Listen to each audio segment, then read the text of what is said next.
Hello my dear students, myself Raman Yadav. First of all, welcome to all students on behalf of Raman classes. बच्चों, आज मैं आपके लिए लेकर आया हूँ एक लाजवाब वीडियो कक्षा 10th class 10th CBSE as well as for Bihar board के छात्रों के लिए। Chapters name AP arithmetic progression व समांतर श्रेणी, this is part 2, subject maths. बच्चों, आज के इस वीडियो में मैं आप लोगों को बताना चाहूँगा कि nth टर्म कैसे ज्ञात करें। How to find out nth term from the given AP. किसी दिए गए एपी से हम nth टर्म कैसे निकालें। बच्चों, सबसे पहले एक फार्मूला जानें कि a n equal to a plus n minus 1 into d होगा। सबसे पहले तो इस फार्मूला को याद रखेंगे। ए इक्वल टू हो गया फर्स्ट टर्म, एन हो गया नंबर ऑफ टर्म्स, डी हो गया कॉमन डिफरेंस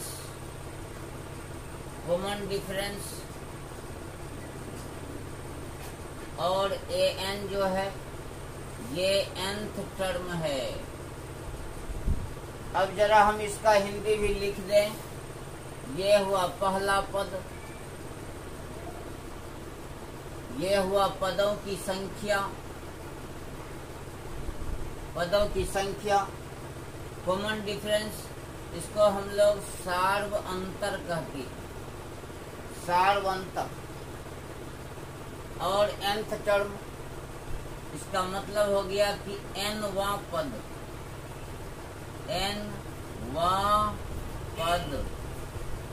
nवां पद। यदि आपको ये फॉर्मूला याद रहेगा तो आप किसी भी टाइप का टर्म्स आप निकाल सकते हैं। तो आइए तो देखें एक problem. Find 105th term of an AP. 105वां पद निकालें। अगर एपी 4, 4.5, 5, 5.5, 6 ... यदि ऐसा हो तो देखिए सॉल्यूशन कैसे करें। पहले हम एपी को लिख लेते हैं। 4, 4.5, 5, 5.5, 6 ... अब आप बताइए कि पहला टर्म क्या है। पहला टर्म जो है ये 4 हुआ, ये पहला टर्म, और ये हो गया दूसरा टर्म। इसलिए हम लोग A2 लिखते हैं। A2 का वैल्यू 4.5 है। 4.5। सबसे पहले हम D निकाल लेते हैं। D निकालने का फॉर्मूला होता है दूसरा पद माइनस पहला पद, दूसरा पद माइनस पहला पद, यानी A2 माइनस A, या फिर A3 माइनस A2, या फिर A4 माइनस A3, इस टाइप से।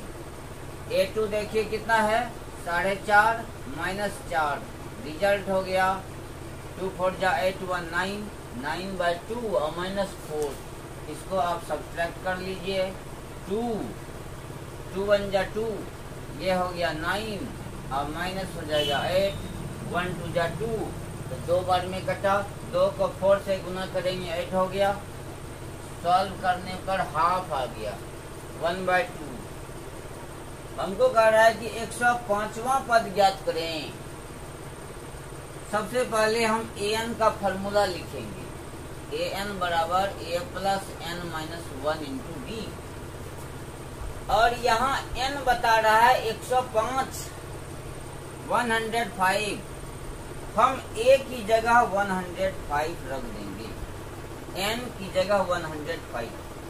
तो यहाँ भी n की जगह 105 रखेंगे, तो a plus 105 minus 1 into D.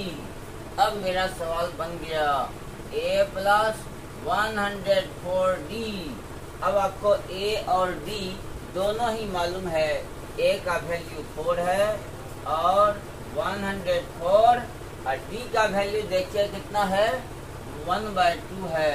2 से कटाइए, 2 5 जा 10, 2 2 जा 4, ये कट गया, रिजल्ट हो गया 52 plus 4 56। This is the answer. In this way, you can able to solve any type of complicated problems. अच्छा, आइए तो स्टार्ट करते हैं। एक second problem, which term of an AP 5, 9, 13, 17 is 81? कहता है इस दिए गए एपी में कौन सा टर्म 81 है, यानी 81 जो वैल्यू है वह कितना रैंक पर है। अगर क्वेश्चन में which टर्म लिखा हो तो इसका मतलब हो गया n निकालना है, फाइंड n। सवाल बन जाएगा। देखिए पहले हम लोग एपी को लिख लेते हैं। एपी है 5, 9, 13, 17 डॉट डॉट डॉट, लास्ट में है 81। कहता है ये 81 जो है कौन सा रैंक पर है, which टर्म, कौन सा टर्म 81 है। बताइए पहला टर्म कितना है, 5 है। सेकेंड टर्म कितना है, 9 है। थर्ड टर्म बताइए, 13 है। फोर्थ टर्म बताइए, 17 है। तो फर्स्ट टर्म लिख लेते हैं 5, सेकेंड टर्म लिखते हैं 9। सबसे पहले हम d निकाल लेंगे। d इक्वल टू फार्मूला बताए हैं, d equal to a2 minus a। Second term minus first term होता है। सेकेंड टर्म 9 है और फर्स्ट टर्म 5 है।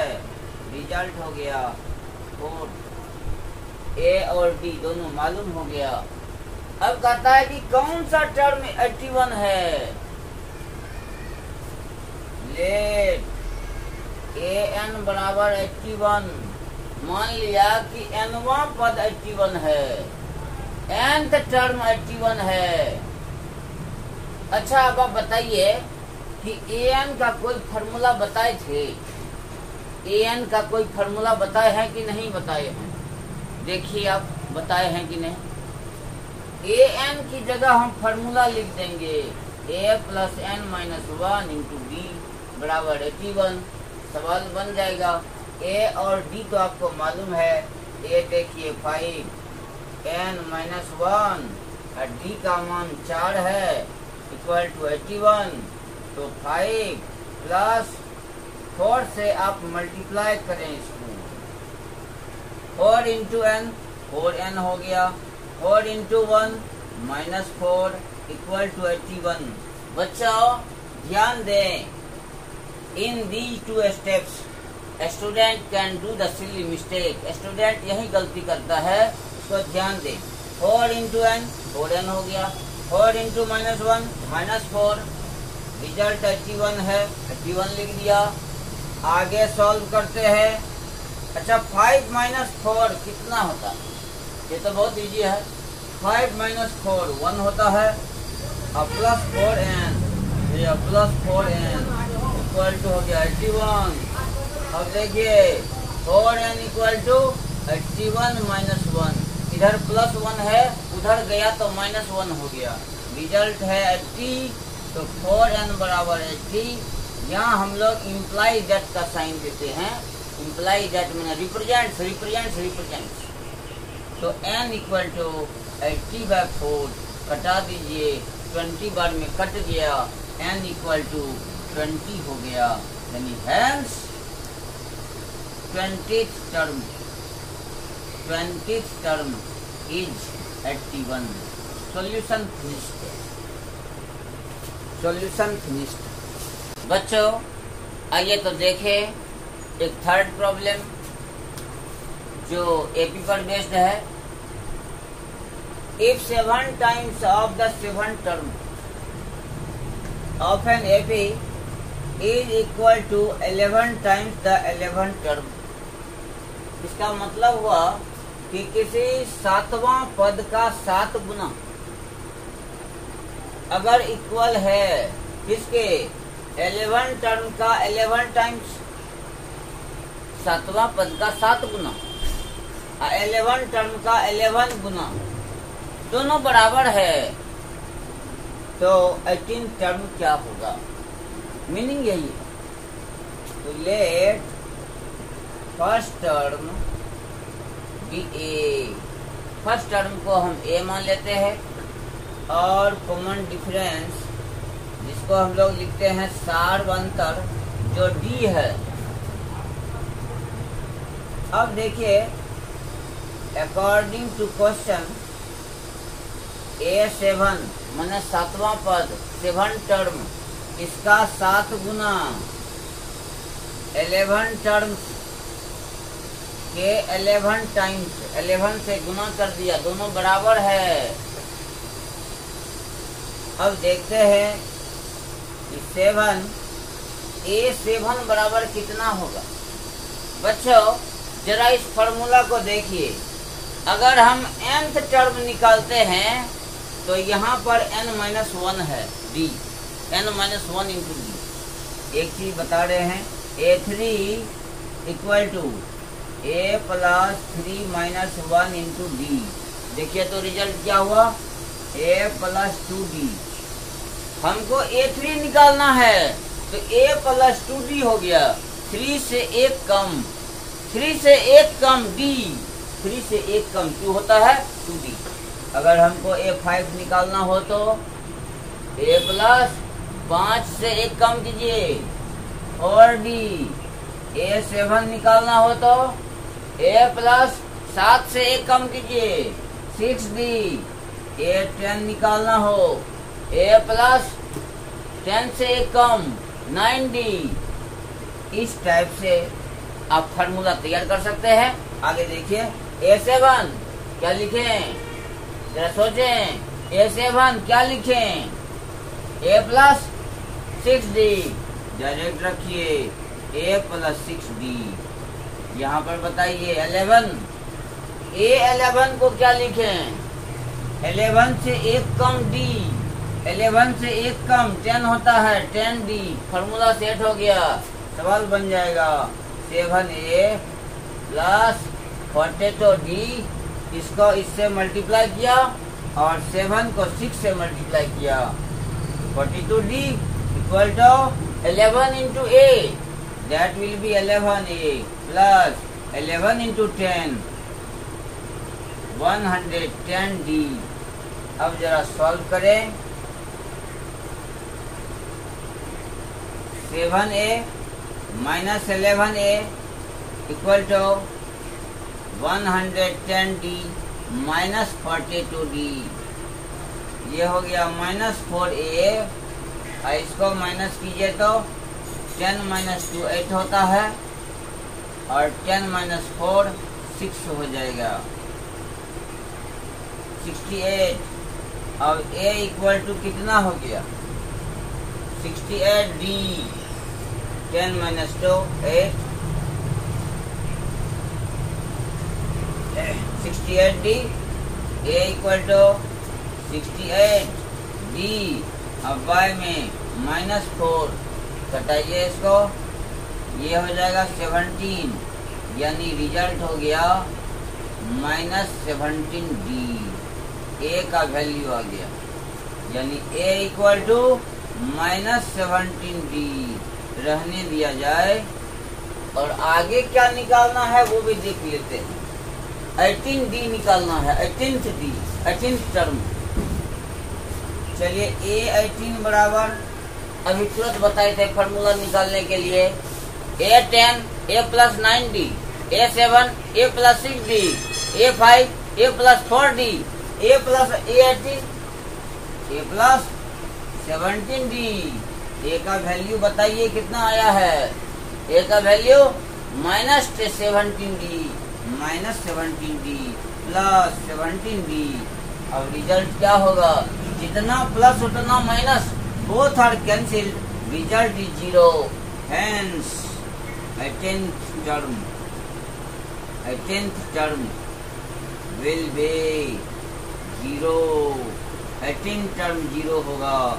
Solution completed। In this way, on applying the techniques, you can able to get much better concept to solve any type of complicated questions within fraction of second। बच्चों, आज का यह video यदि आपके लिए beneficial हो, प्रेरणादायक हो, तो कृपया रमन क्लासेस चैनल को सब्सक्राइब करें, लाइक करें, शेयर करें और कमेंट करना न भूलें। लेते हैं विदा, तब तक के लिए धन्यवाद।